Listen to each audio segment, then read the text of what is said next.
voltada para pessoas de todas as idades e profissionais de áreas distintas. As novas edições da oficina de escrita, Caminhos da Escrita Criativa e Literária, com a jornalista e escritora Márcia Moreira, com o objetivo de compartilhar um pouco da própria vivência. Pois é, vão ser realizadas uma neste mês agora, em março, e outra em abril, no Hub Salvador, a maior comunidade de empreendedorismo, tecnologia e inovação do Nordeste, aqui na capital. A gente vai saber mais detalhes dos eventos, conversando agora com a jornalista e escritora Márcia Moreira. Marcita para os íntimos. Como vai? Tudo bom? Tudo bom. Bom dia. Bom dia. Muito obrigada aqui pelo esse espaço. É sempre gostoso voltar para essa casa aqui. Jefferson, aqui também Ernesto, o pessoal que está ouvindo a gente aqui, Paulinho também. Prazer sempre ter você aqui com a gente, Márcia. Estou vendo aqui você, mais de 30 anos de jornalismo, não é? E decidiu compartilhar essa experiência toda, experiência sua na escrita de textos diversos. Como é que surgiu essa ideia? Porque não é a primeira vez que você está oferecendo essa oficina, Caminhos da Escrita, não é? Qual é o diferencial que ela oferece para os participantes, Márcia? Então, como você falou, né? Eu tenho mais de 30 anos de jornalismo, então o texto é uma coisa que eu gosto. Está presente no seu dia a dia já há um bom tempo, né? Dia. E eu comecei a perceber que muita gente estava buscando essa coisa de escrever, aprender a usar as palavras, aprender a se expressar, né? Não precisa necessariamente escrever um livro. Mas hoje, inclusive com o advento das redes sociais, as pessoas querem expressar suas ideias, expressar um projeto, né? Colocar no papel algum sentimento. E tem, às vezes, dificuldade de ter essa coerência, de conseguir fazer esse texto de uma forma interessante, inteligente, envolvente. E eu também comecei a perceber que existia muita coisa dos, tipo, 20 passos para você ser um bom escritor. 20? Tudo isso? E a gente sabe que não é bem assim, né? Não existe uma fórmula. Não tem. Não existe uma fórmula pronta, né? Eu estou com 30 anos de jornalismo, mas eu continuo aprendendo, né? A gente está sempre Todos nós aprendendo ali alguma coisa. Então, uma das coisas que eu procuro nessa oficina, é por isso que eu falo caminhos da escrita, porque as possibilidades são muitas. Aliás, você está com essa oficina aberta para pessoas de diversas idades, não é? Profissionais de diversas áreas, ou seja, você já lida com um universo bem diversificado, né? O próprio público bem diversificado. Como é que você aborda essa diversidade de experiências, perspectivas diferentes também dentro do grupo, não é? Considerando que cada um tem a sua própria história. Sim. E essa coisa do público diverso surgiu com o próprio fazer da oficina. Porque quando eu comecei, eu imaginei justamente assim, que quem iria se interessar mais seriam jornalistas, né? Ou pessoas que têm intenção de escrever um conto, escrever uma crônica, uma poesia, que é um universo também que eu domino mais, que eu já tenho 2 livros lançados dentro dessa linha. Eu não me atreveria, por exemplo, a falar de romance. Sim. Então, só que aí começaram a surgir pessoas dentro da oficina, né? Eu trabalhei já com profissionais de arquitetura, museologia, direito, que eram pessoas que tinham justamente essa vontade de escrever, de aprender a usar as palavras, né? E que tinha essa dificuldade. Qual é a dificuldade que você mais percebe entre os participantes? Eu acho que existe uma coisa muito que se criou, né, e que eu procuro desmistificar na oficina, que é a questão do talento nato, né, e da inspiração divina. Tem muita gente que bota fé nisso, né? Vai baixar uma inspiração divina na hora. Vai baixar ali. O texto vai fluir, que é uma beleza. Direta com o divino ali, com o universo, e já sai um texto pronto. E a gente sabe que tem muito mais transpiração do que inspiração, claro, tem né? que ralar. Às vezes acontece. Já aconteceu comigo, assim, de ter uma ideia de um poema e sair praticamente pronto, né? Mas isso é a exceção. Isso não é a regra. Por mais que não haja uma fórmula pronta, que cuidados básicos qualquer um tem que ter, pelo menos, para produzir um texto que seja, no mínimo, razoável? Então, ritmo, coerência, raciocínio lógico, tudo isso eu procuro trabalhar. Que às vezes as pessoas acham isso, né? Ficam buscando essa inspiração, né? E não é, você tem que aprender a ter um raciocínio lógico. Coerência é fundamental. Mesmo num texto que você faça de ficção científica, se você não tiver coerência, você perde uma coisa chamada credibilidade do que a pessoa está lendo, né? Então, uma frase que eu criei, que eu uso muito na oficina, que é o seguinte: criatividade não é carro desgovernado. Não é aquela coisa do pegue um papel, vai escrevendo o que vem na sua cabeça e tal. Não. Tem um momento que a gente faz isso na oficina, que é um exercício específico, né? Que você pode aplicar no momento que você está travado, que você está ali com a dificuldade de seguir num determinado texto. Mas você não pode partir disso como um princípio para chegar a um texto, porque texto precisa ter intencionalidade. Mas eu queria te perguntar, com todas Diga. as técnicas, e com certeza a tua oficina oferece caminhos, né? Para Sim. quem está a fim de escrever melhor. Mas dá para aprender a escrever quem não gosta de ler? Aí já complica mais, né? Por quê? Porque quem lê, você tem um universo de quê? De palavras. Estilos. Ao seu dispor. De estilos, né? Informação. De informação. Isso tudo já é uma inspiração, né? Um manancial. Na hora que você vai escolher, você vai escrever um texto, que você vai escolher qual é a palavra que eu vou utilizar aqui. É o que eu falo da intencionalidade, dos caminhos, né? O que é que eu quero com esse texto? Eu quero causar indignação? Eu quero causar uma emoção? Eu quero fazer as pessoas refletirem? Então, a partir disso, você vai escolher a palavra e o estilo que você vai adotar nesse texto, né? No próprio jornalismo, a gente faz isso.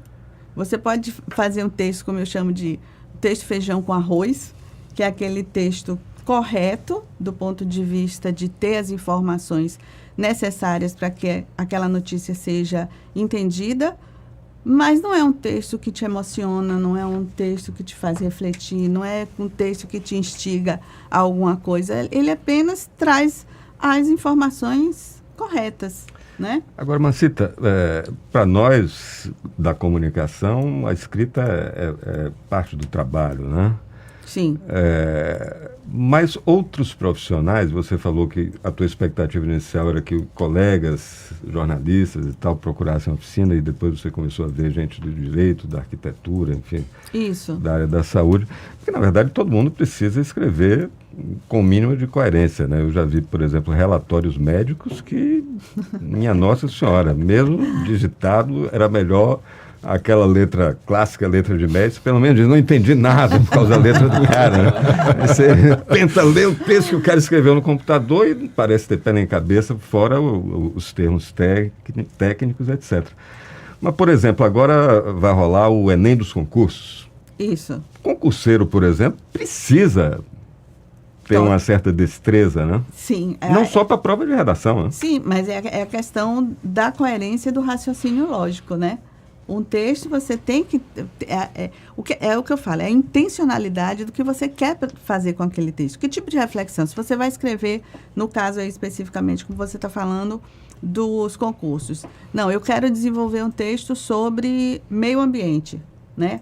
A importância de a gente reverter o que o ser humano está causando de estrago no planeta e comprometendo o futuro das próximas gerações. O que é que eu quero com esse texto? Quais são os dados que são importantes? Quais são os objetivos?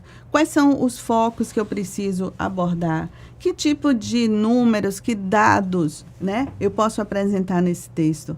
Então, você tem que ter esse raciocínio na hora que você vai desenvolver um texto desse, porque senão acaba misturando as informações e você não tem essa questão da coerência do texto, né? A pessoa lê e chega no final do texto e fala, caramba, não entendi nada. Tenho que voltar novamente e ler novamente 2, 3 vezes para tentar entender o que é que a pessoa quer me passar com aquela informação. Como é que você está enxergando agora? Muita gente encara como uma ameaça, né, para quem está exatamente... Artificial. Inteligência artificial. Um chat GPT que o diga. Por favor, chat, me faça um texto. Grande redator. Fazendo isso assim assado, que fale sobre isso. Num instantinho, cospe aquele texto e bem escrito, né? Nada substitui a criatividade do ser humano. Porque a gente tem uma coisa que nenhuma máquina vai ter, que é a emoção. Você não pode ensinar uma máquina a ter emoção. E a inteligência artificial, mesmo quando ela quer passar um texto que tenha, né, digamos assim, um quê de emoção, ela tem que ter um referencial humano, né? Não, eu quero um texto no estilo de Shakespeare. Então, você já deu um referencial de uma pessoa que existiu, que desenvolveu um trabalho e tal, para que ela copie aquilo. Então, eu acho que a inteligência artificial, a gente também não tem que demonizar no sentido de que não vamos utilizar, não presta. Não, eu acho que no dia a dia, né, é interessante você aprender a utilizar, principalmente se você vai desenvolver textos que têm um sentido mais técnico, né? Na hora da pessoa fazer um relatório, onde você precise de vários dados serem compilados, de você fazer um cruzamento de dados, você faz isso muito mais rápido. Todas essas tecnologias, né, são bem-vindas. São bem-vindas, claro, né? O detalhe é você saber separar. Opa, aqui é o meu limite, porque senão começa a prejudicar em vez de ajudar, não é verdade? Com certeza. Todas as tecnologias... eu acho que a gente, enquanto profissional de texto, né, não precisa ter medo de ser substituído pela máquina, porque é o que eu estou falando. Nenhuma máquina vai ter a emoção e a criatividade de um ser humano. Ela precisa de um referencial humano para ela desenvolver alguma coisa semelhante, né? E é necessário também que os empresários entendam isso, para não deixar justamente de contratar mão de obra humana, sim, achando que as máquinas vão substituir, porque não vão. Marcita, por favor, convide o nosso público. 2 oficinas, uma neste mês, outra em abril. Isso, no Hub Salvador. Estamos aqui falando da oficina Caminhos da Escrita, com a jornalista e escritora Márcia Moreira. Exatamente. Próxima quarta-feira, dia 13 de março, das 2 às 5h30 da tarde, no Hub Salvador. A gente vai trabalhar algumas dessas técnicas, como eu falei aqui, ritmo, coerência, dessas habilidades que podem ser despertadas, desenvolvidas, aprimoradas. Vários exercícios também de escrita criativa. Quem tiver interesse, pode buscar no meu Instagram, marciamoreira.escritora, ou no Simpla, onde as inscrições já estão abertas. Vocês se lembram das dicas da Marcita? Saudade, né? Pois é, posso dar umas dicas aqui já ao vivo, se você quiser. Fique à vontade. Pronto, então, a gente tem essa semana, uma coisa que me chamou a atenção e que eu acho sempre importante também a gente falar, são cursos gratuitos e oficinas que estão abertas aí, dando oportunidade para as pessoas. Então, o MAN vai abrir agora inscrições para uma oficina de desenho. Fundação Cultural também está com inscrições abertas já para os cursos de dança.